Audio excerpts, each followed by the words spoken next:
Сәлем достар баршаларыңызға. Арнаға тіркеліп лайк басып кетуді ұмытпаңыз.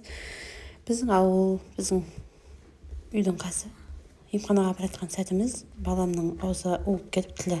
Соны жудыруға емханаға баратқанда жолда қызым, мама блог түсірейік деп қоймады. Көңілін қимадым да, жарайды түсірсек деп. Өзі сөйлеп кеткен кезінде танысып, өзі сөйлеп, мені таныстырып, итті таныстырып кеткен сәті. Еще маған мама бері қарашы маған жүгіріп баратыр. Мама сені түсірейік деп қалады маған. Мен қой түсірмей-ақ қойыңдар, өздерің түсе беріңдер. Сендер түсіргендеріңді мен салып қоям деп өзі мәз болып кетір. Қызым бері өзі сөйлеп, әйтеуір өзі қойып әңгіме айтып қалады, арасында билеп, спортпен шұғылданам деп жүгіріп. Айналамыздың бәрі осындай көк шөп, және мынандай үлкен каналға су келіп жатыр. 2 канал бар.